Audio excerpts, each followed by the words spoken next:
सलाम हो जानाने मुस्तफा को हमारा। असगर की नन्ही जानी पर लाखों दुरूद हो।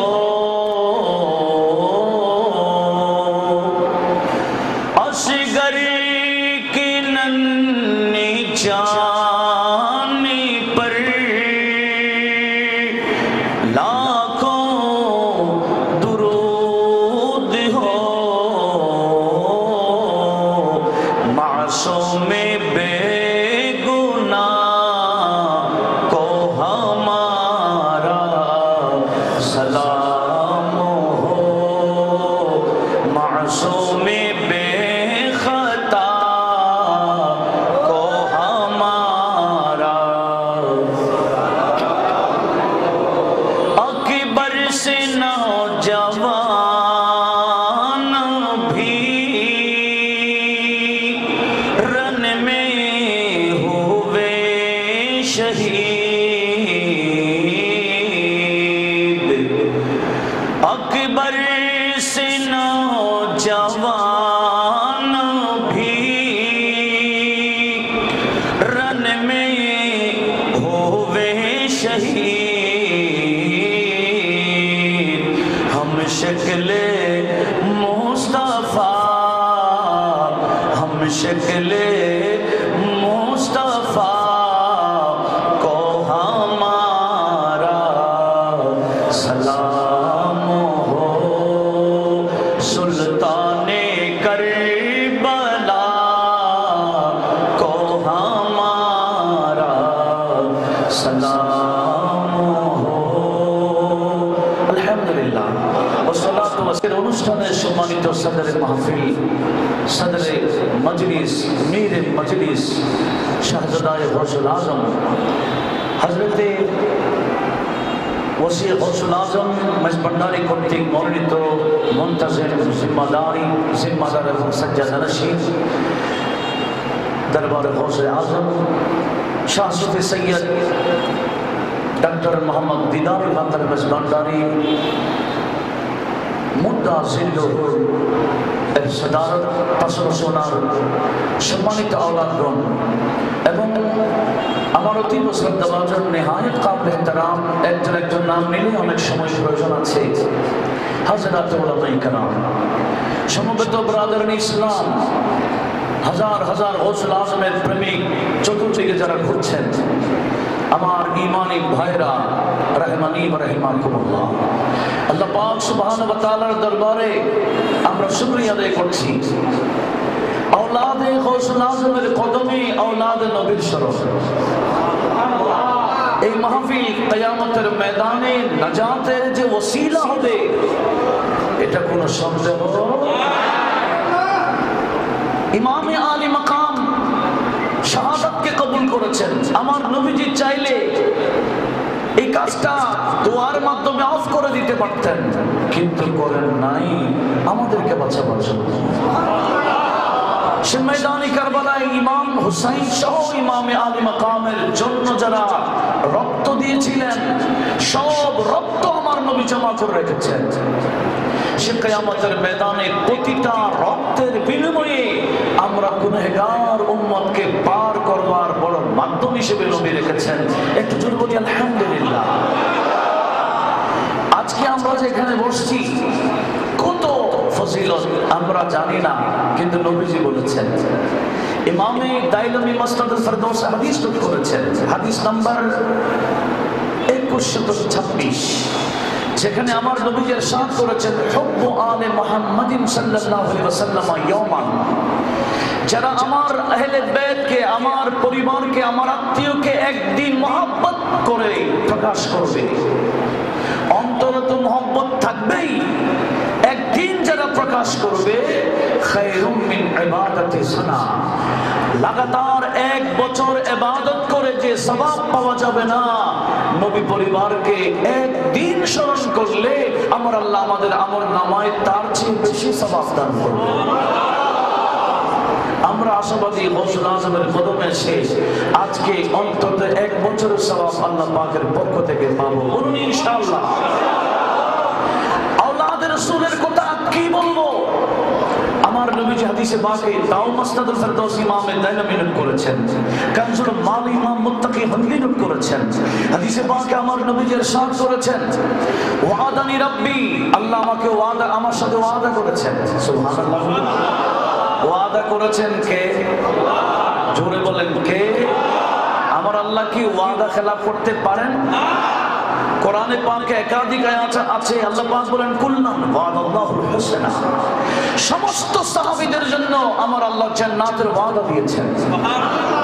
আল্লাহর ওয়াদা কি কখনো খেলাফ হতে পারে? অনেকে বলে লিখে দিয়েছে আল্লাহ ওয়াদা খেলাফ করতে পারে। এদেরকে কিভাবে বেজ্জত করতে হয় আমার আল্লাহ ভালো জানেন, এভাবে বেজ্জত করে কবরে ঢুকেছে। কথা বলুন ঠিক? যারা লিখেছেন আল্লাহ মিথ্যাও বলতে পারে, ওয়াদা খেলাফও করতে পারে, তাদেরকে আমার আল্লাহ সেভাবে বেজ্জত করে দুনিয়া থেকে নিয়েছেন। কথা বলুন ঠিক? এরপরও না বুঝলে কিছু করার।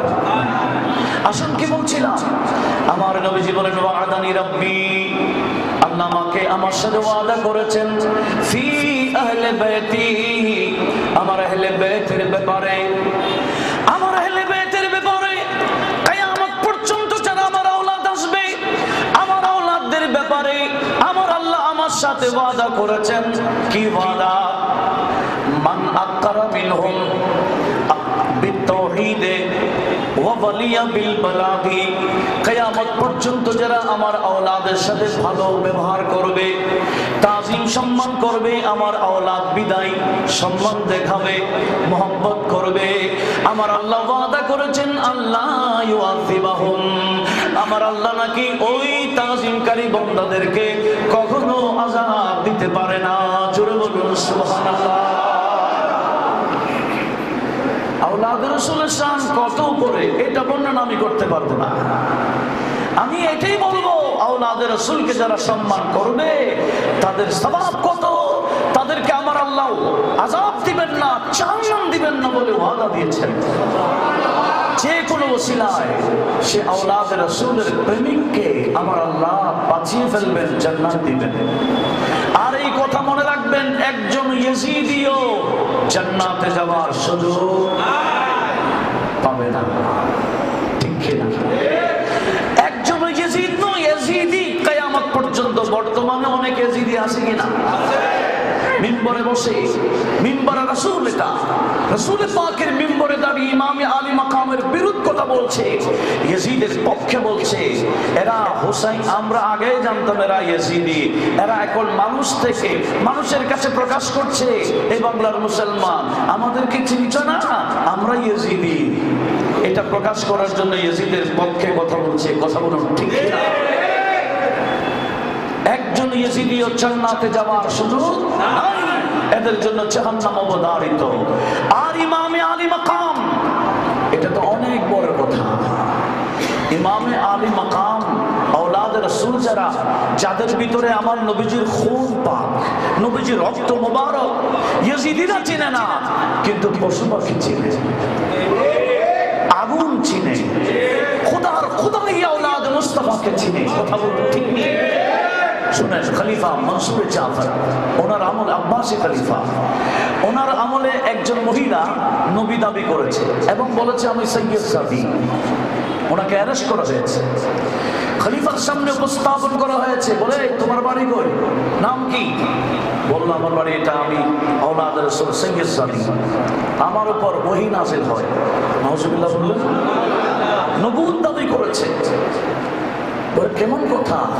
আচ্ছা তুমি কি নবীর আওলাদ? সেটা আমি যাচাই করার জন্য আমাদের শহরে একজন নবীর আওলাদ আছে, যিনি ইমাম মুসা কাসিম রাদিয়াল্লাহু তাআলা আনহুর নাতি, যার নাম মুহাম্মদ বিন আলী। আমি ওনাকে নিয়ে আসবো, উনি তোমাকে, তুমি আওলাদের রাসূল কিনা এটা আমাদেরকে বোঝাবেন, তখন আমরা বুঝে নিব। একটু অপেক্ষা করো। খলিফা আহ্বান জানালেন, আওলাদ মুস্তাফা হযরত মুসা কাযিম রাদিয়াল্লাহু তাআলা আনহুর নাতি মুহাম্মদ বিন আলীকে ডাকলেন, বড় আদর সহকারে দরবারে আনা হলো। আর বললেন, হুজুরে নারী, উনি নাকি সৈয়দ সাদি ফাতেমাতুজ জাহরার আওলাদ, উনি নবুয়ত দাবি করছে, উনি নাকি নবী। এরকম যখন বললেন, মুহাম্মদ বিন আলী মুস্কি হাসি দিয়ে বললেন, আওলাদ রাসূল দাবি করলে ওনাকে চেনা তো বড় সহজ। বলে কিভাবে? বলে আপনার এই দরবারের মধ্যে বাঘ আছে না? বলে আছে তো, খাঁচার মধ্যে। 3 দিন উপবাস রাখবেন, ওই বাঘকে 3 দিন খাবার দিবেন না, এরপরে মহিলাকে ঢুকিয়ে দিবেন। আমার বিশ্বাস, আমার আকীদা, 4 ভিতর নবীজির রক্ত মুবারক থাকবে, বাঘ ওই বান্দাকে চিনবে, বাঘ কখনো তাকে খাবে না। জোরে বলুন সুবহানাল্লাহ। 3 দিন বাঘকে উপবাস রাখবেন, তারপরে তাকে ঢোকাবেন। মহিলা চিৎকার দিয়ে কেঁদে বলছে, না না, আমি আওলাদ রাসূল না। কারণ সে জানে বাঘ তাকে সালাম দিবে না, খাবে। সে তওবা করা শুরু করলো, বলছে তুমি এইভাবে মানুষকে মিসগাইড করেছো, তোমাকে শাস্তি দিতে হবে। রাসূল শাস্তির ব্যবস্থা করছেন। হযরত মুহাম্মদ বিন আলী চলে গেলেন। আর আরেকজন দরবারের মানুষ বলছে, হুজুর নতুন একটা কথা শুনছি। বলে কি? বলে সৈয়দ সাদা যারা, আওলাদে মুস্তাফা যারা, এদেরকে বাঘে চিনে খাবে না বলেছেন মুহাম্মদ বিন আলী।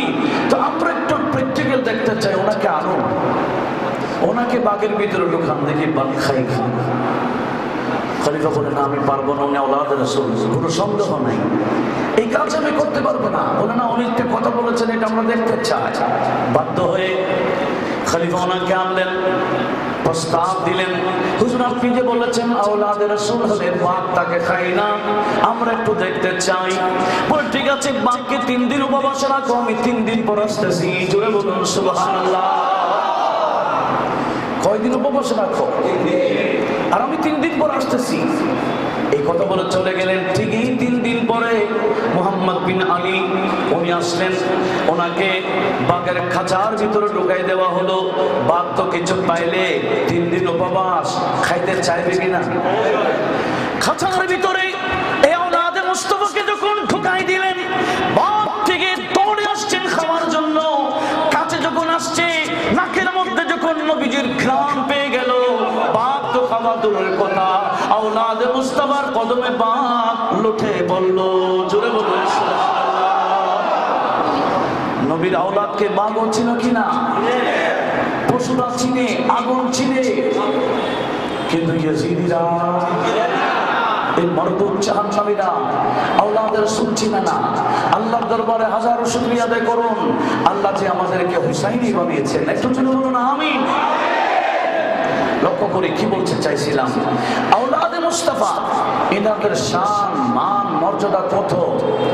তা আমার নবীজি হাদিসে পাকে ইরশাদ করেছেন, যারা, আমি আপনাদের কাছে একটা কোট দিচ্ছি হাদিসে পাক, আল্লাহ শুনে আমাদের ঈমান মজবুত করার তৌফিক দান করুন। সেটা হচ্ছে, আওলাদে মুস্তাফা যারা, এদেরকে সম্মান করলে লাভ কি, আর আওলাদে মুস্তাফার শানে বিয়াদবি করলে ক্ষতি কি, একটু জানার দরকার আছে কিনা? সেটা হচ্ছে, আমার নবীজি বলেন, হে আমার উম্মতেরা শোনো শোনো, তোমাদের মধ্যে যারাই এই হায়াতের মধ্যে বরকত হোক কামনা করো, রিজিকের মধ্যে বরকত হোক কামনা করো, কানজুল উম্মালে হাদিস নাম্বার 34,171 নম্বর হাদিস, আবার বলছি 34,171 নম্বর হাদিস, জামিউল হাদিসে, যেটা আমাদের আলা হযরতের সে ফতোয়ায়ে রাজবি থেকে হাদিস নোট করে একটা 10 খণ্ডের হাদিসের কিতাব বের করা হয়েছে, যার নাম জামিউল হাদিস। সে কিতাবের 4র্থ খণ্ড 593 নম্বর পৃষ্ঠাতে রয়েছে। আপনাদের মনে থাকবে না আমি জানি, কিন্তু রেকর্ড হচ্ছে, এক সময় লাগবে, ঠিক কিনা? এই হাদিসটা একটু লক্ষ্য করি। সেটা কি? হযরত আব্দুল্লাহ ইবনে বদর আল হাতামি উনি ওনার আব্বা থেকে হাদিস বর্ণনা করছেন, قال رسول الله বড় করে বলি সাল্লাল্লাহু আলাইহি ওয়াসাল্লাম, মান আহাব্বা আন ইউবারাকা লাহু ফি আজলিহি আও ইয়ামাত্তাহু আল্লাহু বিমা খালিহি ফালইউখলিকনি ওয়া ফি আহলি খুলকাতান হাসানাতান ওয়া মান লাম ইউখলিকনি ফীহিম তাবাকা আমরাহু ওয়া ওয়ারাদা ইয়াউমাল কিয়ামা মাসওয়াদান ওয়াজহুহু। জোরে বলুন নাউযুবিল্লাহ। মনোযোগ আছে? এমনভাবে শুনবেন যাতে অপরকে বরাবর শোনাইতে পারেন। আল্লাহ কবুল করুন।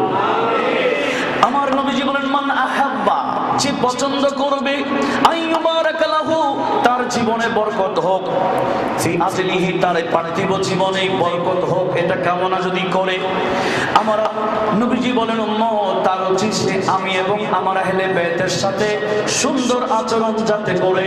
জুড়ে বলুন, আমার সাথে আমার আওলাদের সাথে সুন্দর ব্যবহার যাতে করে, তাজিম সম্মান যাতে করে। আমি এবং আমার আহলে বাইতকে সম্মান করলে তার জিন্দেগির মধ্যে বরকত খেয়ে দেবেন।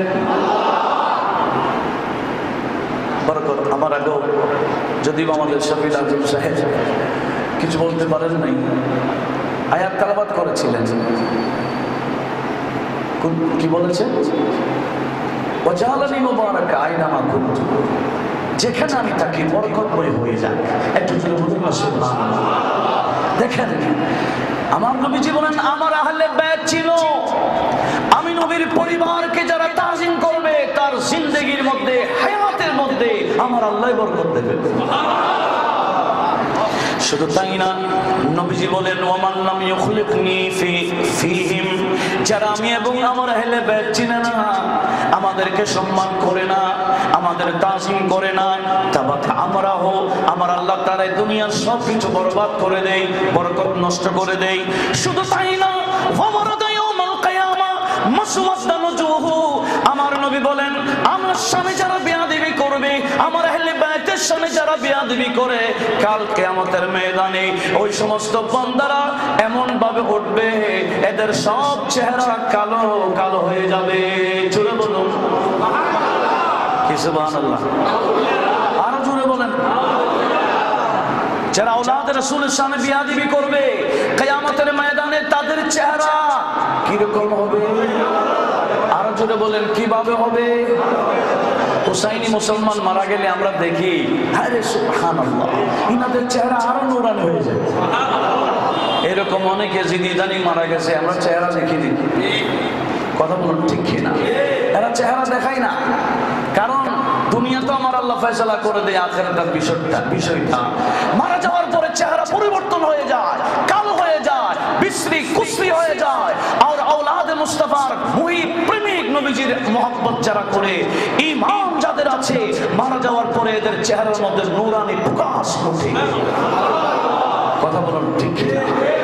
কোরআনে পাকে আমার আল্লাহ ইরশাদ করেছেন, ইয়াউমা তাবিয়াদু ওজুহ ওয়া তাসওয়াদু ওজুহ, সেদিন কিয়ামতের ময়দানে কিছু চেহারা নূরানি হবে, কিছু চেহারা কালো কালো হয়ে যাবে।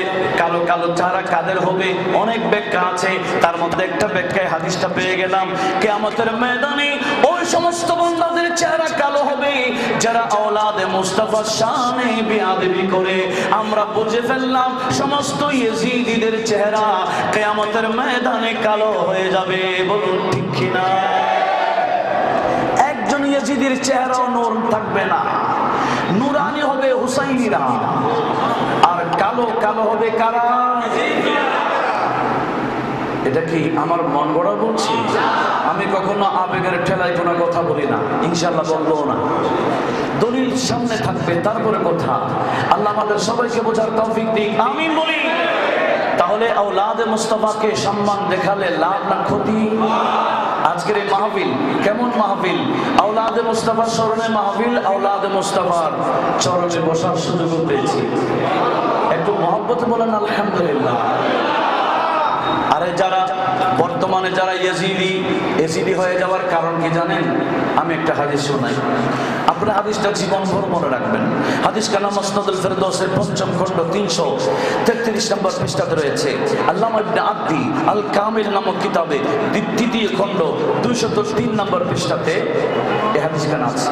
এখানে দরবারের লাইব্রেরি আছে। আমাদের এখানে যিনি আছেন এনাম সাহেবের আব্বাজান অনেক বড় উস্তাদুল উলামা ছিলেন, আল্লামা মালিক শাহ রাহমাতুল্লাহ আলাইহি। উনি থাকাকালীন এখানে আমরা আসতাম মাঝে মাঝে। অনেক কিতাব হতে পারে এই কামিলও ওখানে আছে, আমি যেগুলো রেফারেন্স দিচ্ছি এখানে দরবারের লাইব্রেরিতে ইনশাআল্লাহ থাকবে, আশাবাদী। এই কিতাবগুলোতে আছে কি? হযরতে মাওলা আলী শের খোদা হায়দারে কাররার এই হাদিসের বর্ণনাকারী, উনি বলেন কাল রাসূলুল্লাহ, বড় করে বলুন সাল্লাল্লাহু আলাইহি ওয়াসাল্লাম মান লাম ইয়ারিফ ইতরাতি ওয়াল আনসারা ওয়াল আরাবা ফাহুয়া আহাদুন মিনাস সালাত। আমার নবীজি বলেন, আমার আহলে বাইতকে যারা চিনে না, আমার আহলে বাইতের বিরুদ্ধে তলোয়ার নেওয়ার কারণ কি জানো? আমার আহলে বাইতের বিরুদ্ধে যারা তলোয়ার নিয়েছে তাদের পক্ষে কেন বলে জানো? ফাহুয়া আহাদুন মিনাস সালাত, এরা তিন প্রকারের মধ্যে যে কোনো এক প্রকারে পড়ে যাবে। জোরে বলুন নাউজুবিল্লাহ। আমার আহলে বাইতকে না চেনার কারণ তিনটার মধ্যে যে কোনো একটা সে হবে। মনোযোগ আছে? আহলে বাইতকে না চেনার কয়টা কারণ? মুখস্থ করেন, আজকের মাহফিল থেকে মুখস্থ করে যান। কয়টা কারণ? নবীজি বলেন ইম্মা মুনাফিক, সে আমার আহলে বাইতকে না চেনার অন্যতম একটা কারণ হলো সে তার মাথায় টুপি আছে, মুখে দাঁড়িয়ে আছে, সে নামাজ পড়ে, সে কালাম পড়ে, সে শরীয়তের কথা বলে, ইসলামের কথা বলে, হজ করে, অনেক বড় আল্লামা, এমন তেমন কত কিছু উনি বলে, অনেক কিছু দাবি করে, কিন্তু সব ঠিক আছে, কলবের মধ্যে ঈমান ঠিক নাই। যার উপরে ফিটফাট বিতর্কে সদরঘাট, তার নাম মুনাফিক। কথা বলতে ঠিক কিনা? নবীজি বলেন আমার আওলাদকে না চেনার অন্যতম একটা কারণ সেই বেঈমান, সে মুনাফিক হওয়ার কারণে আমার আহলে বাইত চিনছে না। কথা বলুন ঠিক নেই? তাহলে বোঝা গেল ইয়াজিদিরা সবাই কি হাদিস বুঝতে হবে, সবক দিবস মাঝে মাঝে। ইয়াজিদিরা সবাই কি মুনাফিক হওয়ার কারণে চিনে না। বর্তমানে মুনাফিক হওয়ার কারণে ইমাম হুসাইনের পক্ষে না, ইয়াজিদের পক্ষে। কথা বলুন ঠিক না? কয়টা কারণ গেছে? একটা। কয়টা? আর কয়টা আছে? নবীজি বলেন ইম্মা ওয়ালাদু জিনাতিন, নতুবা আমার আওলাদকে না চেনার আরেকটা কারণ হলো তার জন্ম শুদ্ধ হয় নাই, অবৈধ সন্তান বিদায়। কোন সন্তান?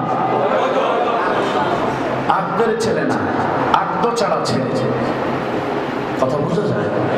ওয়ালাদু জিনা, জিনার সন্তান, ব্যভিচার হয়েছে, ব্যভিচারের সন্তান হওয়ার কারণে, অবৈধ সন্তান হওয়ার কারণে আমার আওলাদকে চিনে না।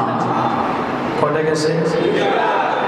3 নাম্বার, নবীজি বলেন ইম্মা ইমরুন হামালাতুহু উম্মুহু বিগাইরি তুহরিন, নতুবা তার আম্মা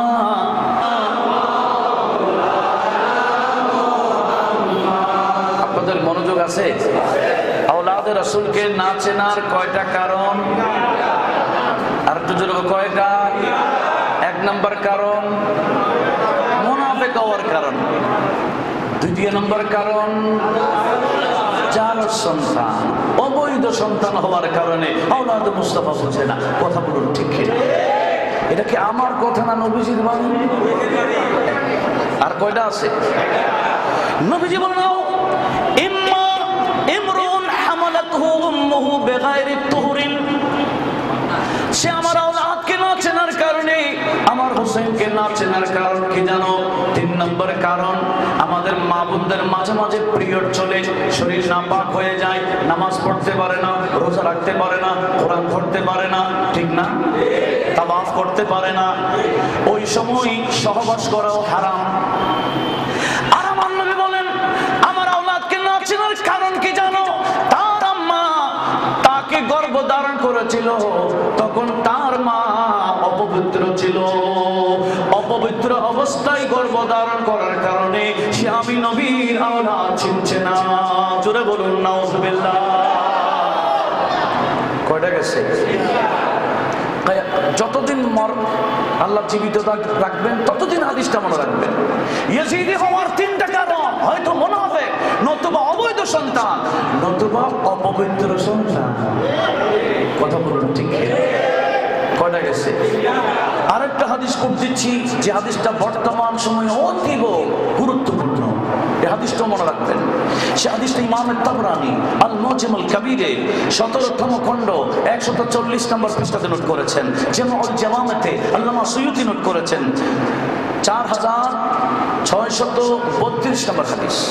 কানজুল উম্মালে 23468 নম্বর হাদিস। আবার জামিউল হাদিস, যেটা আলা হযরতের কিতাব, ওই যে ফতোয়া রাসবি থেকে যে হাদিসগুলো বের করা হয়েছে 10 খণ্ডের কিতাব, সেই কিতাবের 4th খণ্ড 602 নম্বর পৃষ্ঠাতে হাদিসটা আসছে। এই হাদিসটা অতীব জরুরি। আলাইহি ওয়াসাল্লাম ইন্নাল্লাহা আখতারানি, গভীর মনোযোগ। আসছেন যখন কিছু সবক নিতে হবে, ঠিক না? নবীজি বলেন ইন্নাল্লাহা আখতারানি, আল্লাহ আমি নবীকে বেছে নিয়েছেন। নবীজিকে আমরা বেছে নিয়েছি না আল্লাহ? জুড়ে বলেন কে? সেজন্য নবীজির একটা নাম মুস্তাফা। মুস্তাফা মানে যাকে বেছে নেওয়া হয়েছে। কি আমরা ভোট দিয়ে বেছে নিয়েছিলাম? না, আল্লাহ বেছে নিয়েছে। সেজন্য আমার আলা হযরত কি বলে জানেন? এই যারা নবীর দোষ তালাশ করো, নবীজির কোনো দোষ থাকতে পারে? কারণ নবীকে বেছে নিয়েছেন কে? জাত হুই ইন্তিখাব ওয়াসফে হুয়ে লাজবাব, জাত হুই ইন্তিখাব ওয়াসফে হুয়ে লাজবাব, নাম হুয়া মুস্তাফা, নাম হুয়া মুস্তাফা, তুম পে করোড়োं দুরূদ, তুম পে করোড়োं দুরূদ। একটু জোরে বলুন না সুবহানাল্লাহ। হযরত ইন্তেকালের পরে ওসিয়ত করেছেন যে আমার জানাজা পড়ে তোমরা যখন আমাকে কবরের দিকে আনবা, আমার খাটের পিছে পিছে এই কালামটা পড়ে পড়ে আসবে। কি? জাতে হুই ইন্তিখাব ওয়াসফে হুয়ে লাজবাব, নামে হুয়া মুস্তাফা, নামে হুয়া মুস্তাফা, তুম পে করোড়োं দুরূদ, তুম পে করোড়োं দুরূদ, तुम पे करोड़ों दुरूद, तुम पे करोड़ों, और कोई ग़ैब क्या तुमसे निहा हो भला, और कोई ग़ैब क्या तुमसे निहा हो भला, जब न खुदा ही छुपा, जब न खुदा ही छुपा, तुम पे करोड़ों दुरूद, तुम पे करोड़ों दुरूद, तुम पे करोड़ों। একটু জোরে বলুন মারহাবা। আমার নবীজিকে বেছে নিলেন কে? নবীজির কোনো ত্রুটি থাকতে পারে, দোষ থাকতে পারে, যদি থাকে তাহলে আল্লাহর বেছে নেওয়ার মধ্যে ভুল হবে। কথা বলুন ঠিক কিনা? আল্লাহ এই সমস্ত কথা বলা থেকে আমাদেরকে হেফাজত করুন। আসুন, নবীজি বলেন ইন্নাল্লাহা আখতারানি, নিশ্চয় আল্লাহ আমাকে বেছে নিয়েছেন। ওয়া আখতারা লি আসহাবা, খুব গভীর মনোযোগ। আল্লাহ আমি নবীজির জন্য কিছু সাহাবীকে বেছে নিলেন। ওয়া আসহারা, আমার কিছু শ্বশুর গোষ্ঠীকে বেছে নিয়েছেন। সায়াতি কওমুন ইয়াসুবুনহুম ওয়া ইয়ানতাকিসুনহুম ফালা তুজালিসুহুম ওয়া লা তুশারিবুহুম ওয়া লা তুআকিলুহুম ওয়া লা তুনাকিহুহুম। জোরে বলুন সুবহানাল্লাহ। আচ্ছা বলেন, নবীজির সাথে যারাই সম্পৃক্ত আমরা সবাইকে শ্রদ্ধা করি। কথা বলুন ঠিক কি? হযরত আনাস বিন মালিক আনসারী রাদিয়াল্লাহু তাআলা আনহুর থেকে মুহাম্মদ বিন সিরিনে আমার নবীজির একটা চুল মোবারক পাইছিল। কি? আচ্ছা, আমাদের শরীরে কারো চুল লাগলে আমরা কি এটাকে যত্ন করে রেখে দিব না ফেলে দিব? ফেলে দিব।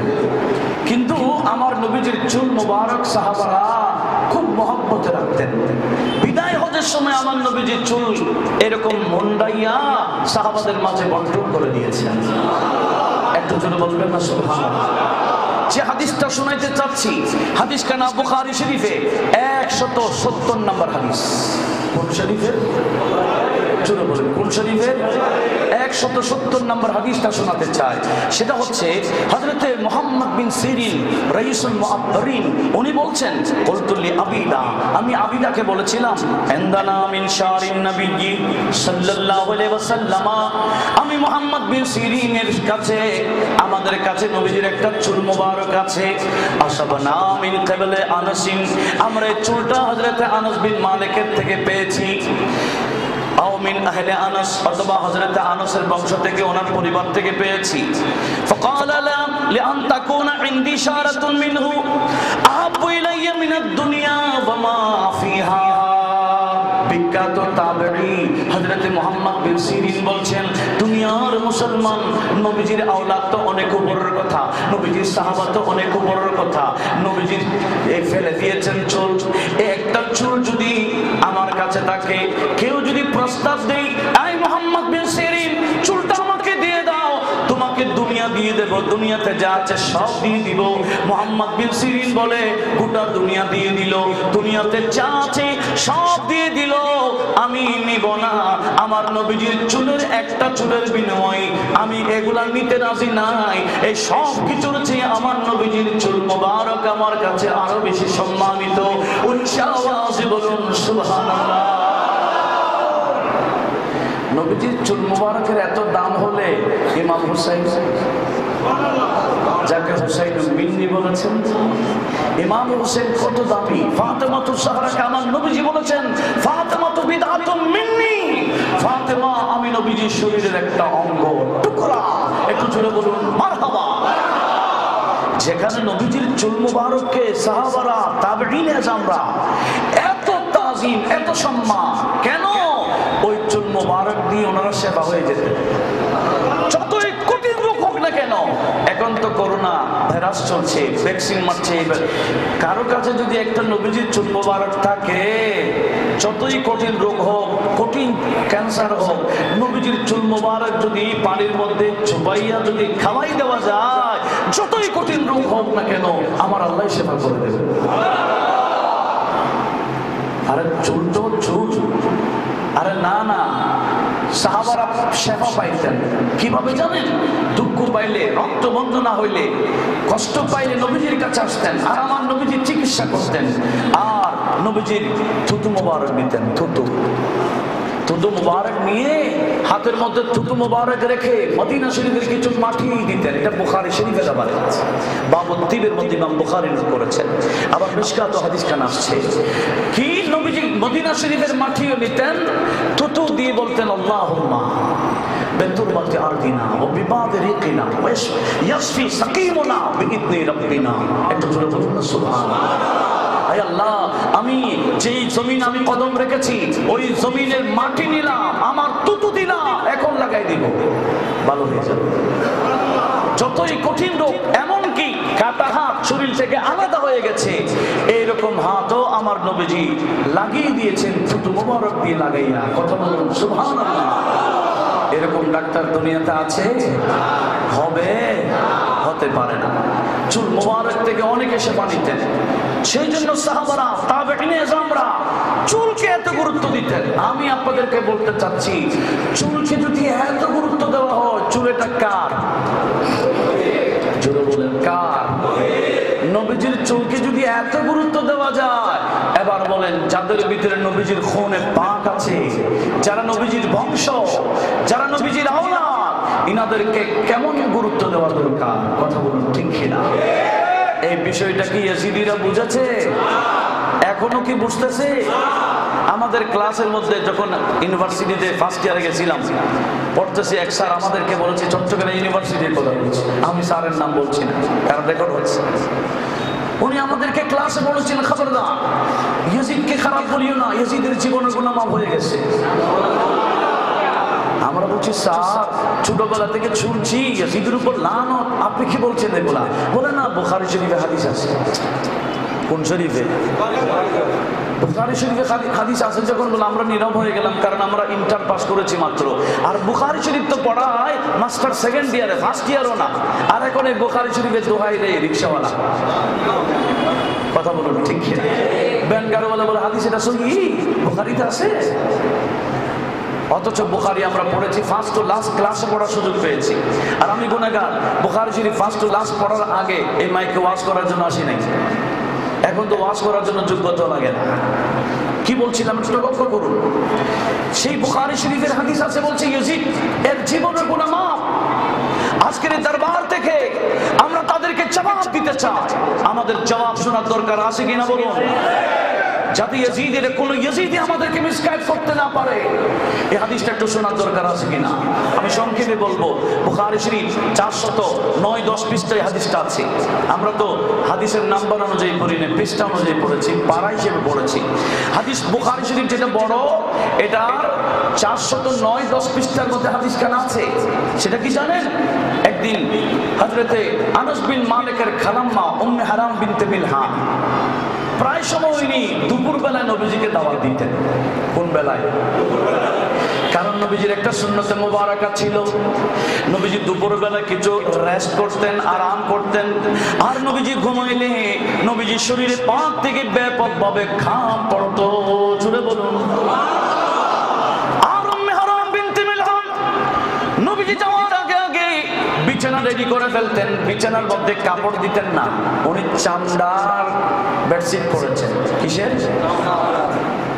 কাপড়ের না চামড়ার। কেন? বলে নবী যদি ঘুমাবেন ঘাম পড়বে, কাপড় দিলে তো এগুলো টেনে ফেলবে, চামড়া থাকলে ঘাম এগুলো শুকাবে না, আমি এগুলো শিশিতে নিয়ে আতর হিসেবে ব্যবহার করব। নবীজির ঘাম মোবারক সাহাবারা কি হিসেবে ব্যবহার করতেন? আতর। এক কবি বলে, ভাই তুমি ফুলের তারিফ করে ফুলের সুগন্ধি, ফুলের সুগন্ধি, নবীজির ঘাম তো দেখো নাই। আল্লাহু আকবার। ফুलों के खुशबू की मिदहती करने वालों, फूलों के खुशबू की मिदहती करने वालों, और मश्क अंबर से ज्यादा, मश्क अंबर से ज्यादा खुशबू है पसीने में, खुशबू है पसीने में। একটু জোরে বলুন মারহাবা। যারা বলে নবী আমার মতো, তাদের ঘামের অবস্থা কি? হ্যাঁ? আর নবীজির ঘাম মুবারক, এক সাহাবী, এটা আল্লামা সুয়ুতী খাসাইসুল কুবরাতে নোট করেছেন, মাওয়াহিবুল লুদুনিয়াতে আছে। একদিন এক গরিব সাহাবা আমার নবীজির কাছে এসে বলে, ইয়া রাসূলুল্লাহ, আমার মেয়ের বিয়ে কিছু সাহায্য করুন। তখন মেয়ে বিয়ে দেওয়ার জন্য টাকা লাগতো না, সাহায্য মানে সামান্য, কারণ মেয়ে বিয়ের মধ্যে শুধু আতর এগুলো শুধু খরচে লাগতো না, খাওয়াইতে হতো না কিছু দিতে হইতো। এখন আবার মেয়ে বিয়ে দেওয়া কঠিন হয়ে গেছে, আমরা নিজেরাই কঠিন করে নিলাম। কথা বলুন ঠিক কিনা? লক্ষ্য করুন। তখন আমার নবীজি বলছেন, তোমার মেয়ের বিয়ে আমি কিছু উপহার দিতাম? বলে হ্যাঁ। বলে শিশি নিয়ে আসো, একটা কাঠ নিয়ে আসো। ছোট্ট একটা শিশি নিয়ে আসলেন, একটা কাঠ নিয়ে আসছেন। আমার নবীজির দুই হাত এরকম ঝাঙ্কার দিলেন।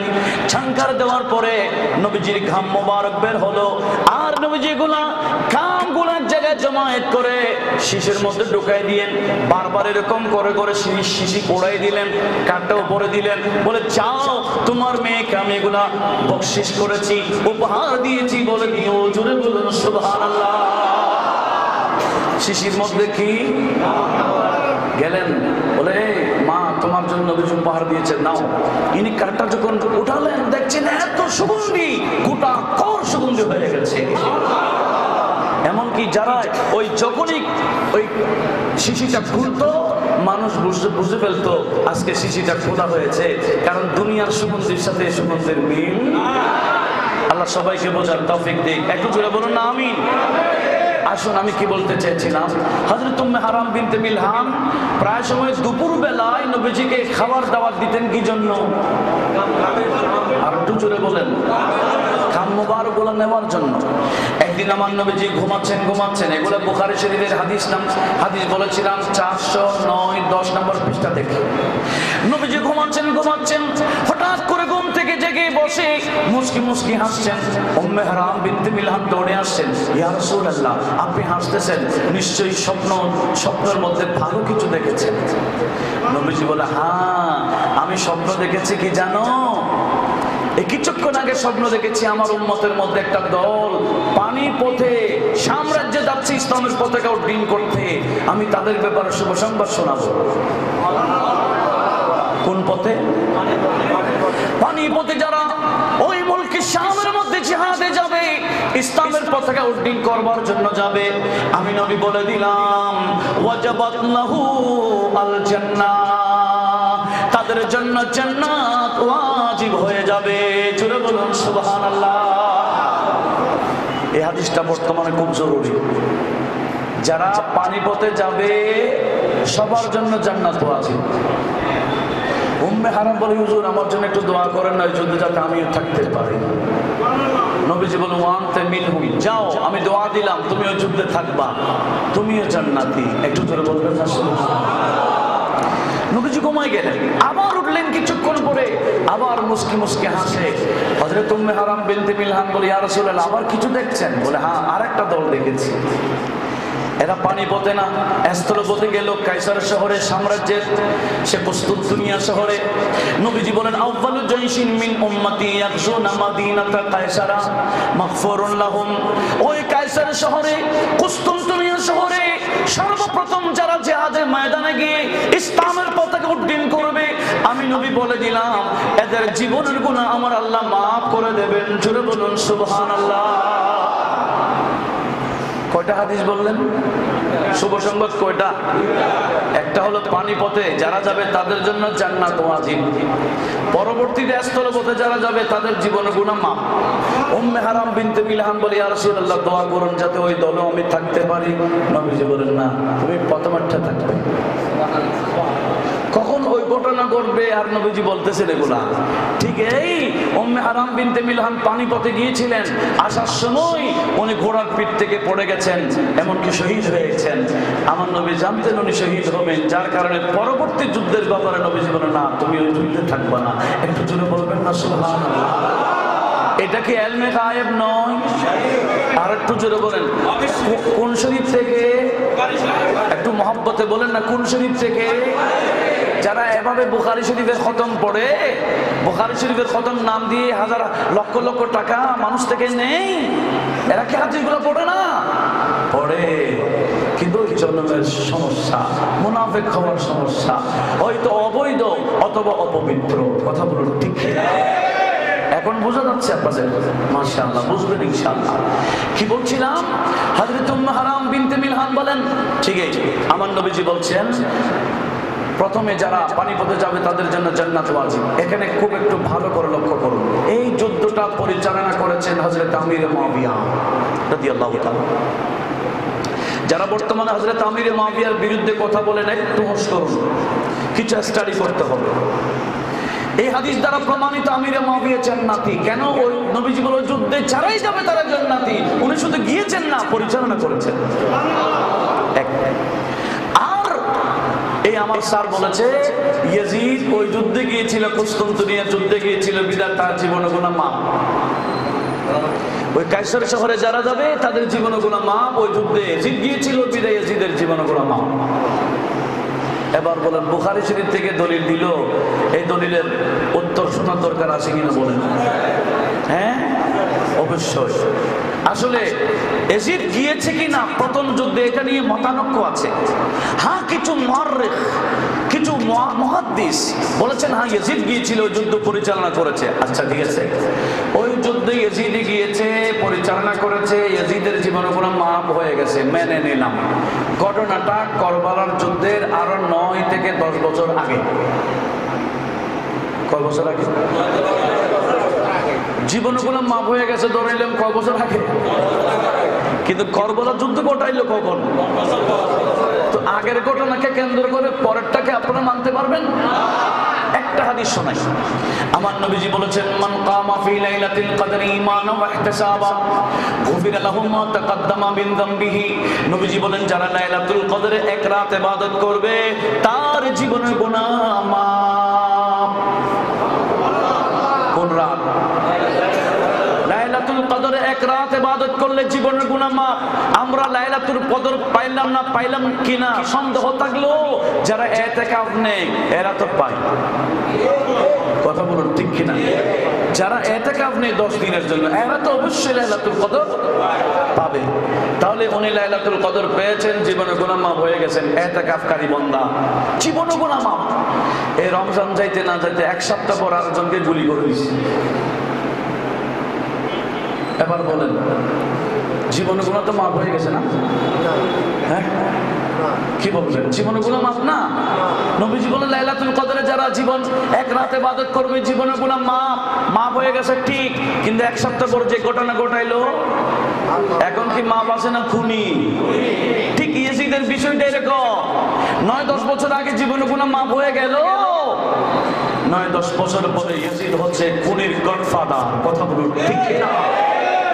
বর্তমানে যারা বড় বড় বক্তা, যারা বলতে চায় ময়দানে কারবালার এই বিষয়ে ইয়াজিদের কোনো হাত নাই, আসলে তারা ইয়াজিদি এটাই প্রমাণ দেয়। বলে না উবাইদুল্লাহ ইবনে জিয়াদ এগুলা করেছে। আজকের এই দরবারের মাহফিল থেকে আমি আপনাদেরকে শোনাইতে চাই, উবাইদুল্লাহ ইবনে জিয়াদ কুফার গভর্নর ছিল না। উবাইদুল্লাহ ইবনে জিয়াদ কুফার গভর্নর ছিল না। সেখানে গভর্নর ছিল নবীজির বিখ্যাত সাহাবী হযরত নু'মান বিন বাশীর রাদিয়াল্লাহু তাআলা। সেই ইয়াজিদ কি করলো? কুফাতে যখন ইমাম হুসাইনের নারা লাগাচ্ছে, এটা যখন ইয়াজিদ খবর পেল, বলে হুসাইনের নারা বন্ধ করতে হবে। তো কিভাবে? বলে গভর্নরকে বরখাস্ত করে দিতে হবে। উবাইদুল্লাহ ইবনে জিয়াদকে গভর্নর হিসেবে সেখানে নিযুক্ত করলে আমার পক্ষে যা করার সব উবাইদুল্লাহ ইবনে জিয়াদ করে নেবে। জোরে বলুন নাউজুবিল্লাহ। সেই উবাইদুল্লাহ ইবনে জিয়াদ এর দোষ দিচ্ছে যারা বর্তমান। এই উবাইদুল্লাহ ইবনে জিয়াদকে কুফার গভর্নর বানাইলো, তার নাম ইয়াজিদ। আর একটু জোরে বলেন তার নাম। এই সন্ত্রাসের দোষ গডফাদারের দোষ নাই? কথা বলুন আছে কি না? শুনুন ভাইরা আমার, ইতিহাস পাল্টাচ্ছে, পাল্টাইলো ইমামে আলে মাকামের নাম চলতেই থাকবে। একটা বিষয় মনে রাখবেন, একটা হাদিস মনে পড়তেছে, আমার নবীজি বলছেন ইন্না আহলা বাইতি আমানুন লি আহলিল আরদি। উম্মত আমার আহলে বাইত দুনিয়াতে থাকা এটা দুনিয়াবাসীদের জন্য নিরাপত্তার মাধ্যম। আহলে বাইত মুস্তাফা দুনিয়াতে আছে বিদায় দুনিয়া ঠিক আছে। নবীজি বলে ইদা যাহাবা, আমার আহলে বাইত যদি দুনিয়া থেকে চলে যায়, যাহাবাতিল আরদু, জমিনে চলে যাবে। অর্থাৎ জমিন আমার আল্লাহ রাখবে না, কিয়ামত কায়েম করে ফেলবে। আমার আল্লাহ কিয়ামত করছেন না। দুনিয়া ঠিক আছে, আসমান ঠিক আছে, চন্দ্র ঠিক আছে, সূর্য ঠিক আছে, নক্ষত্র ঠিক আছে, বাতাস ঠিক আছে, এগুলো যথাযথ আছে আওলাদে মুস্তাফার ওসিলা। ইনাদের স্মরণে আমরা আজকে আওলাদে মুস্তাফার ওসিলায় আওলাদে মুস্তাফার কদমে আল্লাহর কাছে দোয়া করব, আল্লাহ যাতে মহামারী থেকে সবাইকে মুক্ত করে দেয়। আর একটু জুড়ে বলি না আমিন। আমাদের পরিবার বর্গকে আল্লাহ হেফাজত করুন, দেশবাসীকে রক্ষা করুন, বিশেষ করে প্রবাসী ভাইদেরকে রক্ষা করুন। একটু মহব্বতের আওয়াজে বলুন আমিন। এখন যারা বলে ইয়াজিদের জীবনে গুনাহ মাফ হয়ে গেছে, এটার উত্তর কি আজকের মাহফিল থেকে শিখেছেন? বলেন আলহামদুলিল্লাহ। এখন কি আমাদেরকে আর মিসগাইড করতে পারবে? চলে হাদিসটা শুনি। এই হাদিস বলে আমি শেষ করব। এখানে আমাদের সম্মানিত আলোচক আল্লামা আমার শ্রদ্ধাভাজন ফরিদুল আলম মুফতি ফরিদুল আলম রাজভী সাহেব তশরিফ ফরমা খুব সুন্দর আলোচনা করবেন দলিল ভিত্তিক। আল্লাহ সবাইকে কবুল করুক, আমিন বলি। হাদিস যেটা আমি শোনাতে চেয়েছিলাম, এই হাদিসটা একটু শুনি। সেটা হচ্ছে আমার নবীজি বলেন ইন্নাল্লাহা আখতারানি, আল্লাহ আমি নবীকে বেছে নিয়েছেন আর আমার জন্য কিছু সাহাবীকে বেছে নিয়েছেন। আমার জন্য কিছু সাহাবীকে বেছে নিয়েছেন, আমার শ্বশুর গোষ্ঠীকেও বেছে নিয়েছেন। নবীজি বলেন এমন একটা সময় দেখবা, এমন একটা সময় আসবে যারা আমার সাহাবীকে গালি দেবে, আমার শ্বশুর গোষ্ঠীকে গালি দেবে। আমি নবী তোমাদেরকে বলে দিলাম ফালা তুজালিসুহুম, তোমরা তাদের সাথে বৈঠকে বসবা না, এদের কোনো অনুষ্ঠানে যাবা না, এদের সাথে কোনো বৈঠক নাই। ওয়ালা তুশারিবুহুম ওয়ালা তুআকিলুহুম, এদের সাথে কোনো পানাহার করতে পারবা না। ওয়ালা তুনাকিহুহুম, এদের সাথে বিয়ে বন্ধনে কোনো আবদ্ধ হতে পারবে না। উচ্চ আওয়াজে বলুন সুবহানাল্লাহ। নবীজির সতর্কবাণী দেখছেন। নবীজি বলেন হ্যাঁ আমার আহলে বাইতের মহব্বত দাবিদার কিছু এমনও বান্দা দেখা যাবে আখেরি জামানায়, এদিকে আমার আওলাদকে মহব্বত করবে বলবে, এদিকে আমার সাহাবীকে গালি দেবে। এরকম সম্প্রদায় আছে কিনা বলেন তো? নাম কি? আর একটু জোরে বলেন না। এই কারবালার যুদ্ধের কারবালার এই মাহফিল থেকে আহলে সুন্নাত বুঝতে হবে, আহলে তাশাইয়্যু বুঝতে হবে। কথা বলুন ঠিক কিনা? এশিয়া কারা? যারা আওলাদে মুস্তাফাকে কুফার জমিনে হুসাইনের প্রেমিক দাবি করে করে শত শত চিঠি দিয়েছিল, হুসাইন আসুন, জান দেব, মাল দেব, আসুন, ইয়াজিদ মানি না, আপনাকে মানি, আসুন, সমস্যা নাই, আমরা আগে আছি, আপনার বিরুদ্ধে কিছু করলে আমরা আছি। যারা এভাবে বলে বলে বারবার চিঠি দিয়ে দিয়ে ইমাম হোসেনকে দাওয়াত দিয়েছিল, এরা দুনিয়ার লোক আবার ইমাম হোসেনের বিরুদ্ধে তলোয়ার নিয়েছিল। এদের দুনিয়া বরবাদ, আখিরাত বরবাদ। আমার নবী বলেন এরকম কিছু বান্দা উপরে দেখাবে আমি নবীর আওলাদের প্রেমিক, কিন্তু আমার আসহাবকে গালি দেবে। মনে রাখবেন, আমি আপনাদেরকে এটাই বোঝাতে চাই, আওলাদও নবীর, সাহাবীও নবীর। এটা কার সাথে সম্পৃক্ত? সেজন্য আলা হযরত এক লাইনে আমাদেরকে বুঝাই দিয়েছে, এক লাইনে, আহলে সুন্নাত কাহে বেড়া পারে আসহাবে হুজুর, আহলে সুন্নাত কাহে বেড়া পারে আসহাবে হুজুর, নজম হে और ना वो है, नजम है और ना वो है, इतरत रसूलुल्लाह की नजम है और ना वो है। একটু জোরে বলুন না সুবহানাল্লাহ। খুব মিল আছে, খুব মিল। নবীজি বলেন আমার সাহাবী আকাশের নক্ষত্রের মতো, আর আমার আওলাদ নৌকার মতো, জাহাজের মতো, স্টিমারের মতো। তুমি গভীর সমুদ্রে যাচ্ছ, স্টিমার উঠছ পার হওয়ার জন্য, গভীর সমুদ্রে তুমি রাস্তা খুঁজে পাচ্ছ না। আল্লাহ আকাশের তারা কেন দিয়েছেন জানেন? আল্লাহ বলছে আল্লাহ নজুমা লিতাহতাদু বিহা, আমি আকাশের নক্ষত্র বানাইলাম এই নক্ষত্র দিয়ে যাতে তোমরা হেদায়েত পেয়ে যাও। আমার নবী বলেন আমার আহলে বাইতের নৌকাতে উঠলে হবে না, আমার আহলে বাইতের স্টিমার উঠলে হবে না, আমার আহলে বাইতের জাহাজ উঠলে হবে না, আমার আহলে বাইতের নৌকাতে উঠে আকাশের নক্ষত্র অনুসরণ করলে রাস্তা যেভাবে পাওয়া যায়, আমার সাহাবায়ে কেরামকে অনুসরণ করলো তোমরা জান্নাতের রাস্তা পেয়ে যাবে। জোরে বলুন সুবহানাল্লাহ। আসহাবে রাসূল ইনাদেরকে অনুসরণ করতে হবে, আর আওলাদ রাসূলকে মুহাব্বত করতে হবে জান প্রাণ দিয়ে। একটু জোরে বলুন না সুবহানাল্লাহ।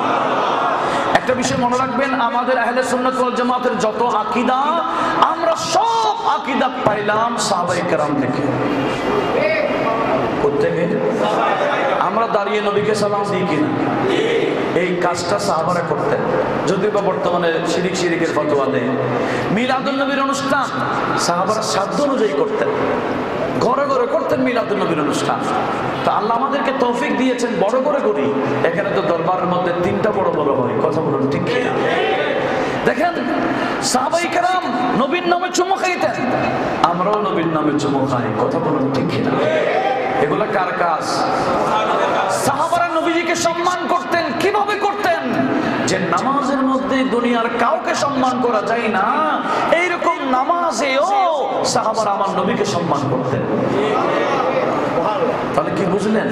আমরা এই সবক কার থেকে পাইছি? সাহাবায়ে কেরাম থেকে পাইছি। আর আওলাদ নবীকে মুহাব্বত করার বিষয়ও আমরা সাহাবায়ে কেরাম থেকে পেয়েছি। একটু জোরে বলুন না সুবহানাল্লাহ।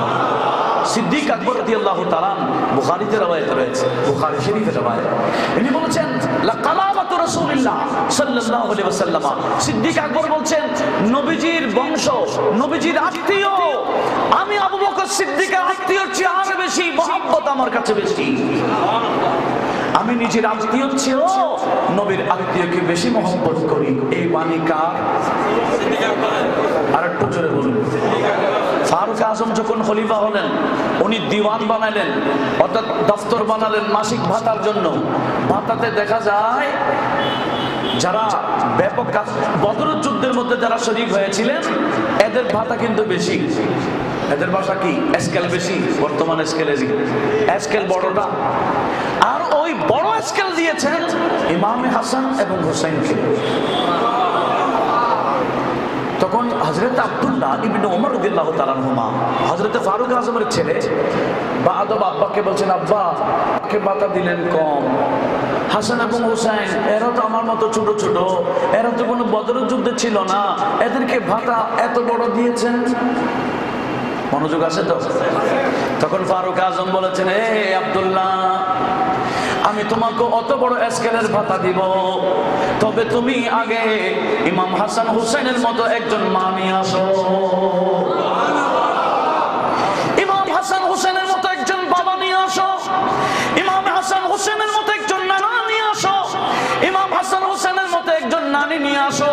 তুমিও যদি এরকম নানা নানি বাবা মা যদি আমার সামনে উপস্থাপন করতে পারো, আমিও তত ভাতা তোমাকে দেব।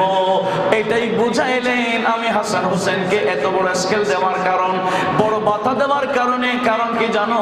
এরা নবীজির আত্মীয় বিদায়। আমি যদি এভাবে বলতে যাই, এই সাহাবায়ে কেরাম নবীজির আওলাদকে কত বেশি মহব্বত করতেন। আপনারা শুনেছেন, একদিন আরেকদিন আব্দুল্লাহ ইবনে ওমর রাদিয়াল্লাহু বাবার কাছে বিচার নিয়ে আসছে। আব্বা, আজকে হোসেনের সাথে আমার কথা কাটাকাটি হয়েছে। হোসেন বলেছে আমি নাকি গোলামের ছেলে। গোলাম? কিসের ছেলে? আমার কথা শেষ। কিসের ছেলে? বলে হোসেনকে ডেকে নিয়ে আসো। আনলেন। হোসেন, তুমি কি আব্দুল্লাহকে গোলামের ছেলে বলেছো? ওনারা কি মিথ্যা বলবেন? বলছে হ্যাঁ বলছি। বলে হোসেন, এটা বললে হবে না। কাগজ একটা দিলেন, কলম একটা দিলেন। বলে হোসেন, একটু লিখে দাও, আমিও গোলাম, আমার ছেলে গোলাম তোমার, এটা লিখে দাও। ইমাম হুসাইন লিখে দিলেন যে ফারুক আজম ওনার গোলাম, ফারুক আজমের ছেলে ওনার গোলাম।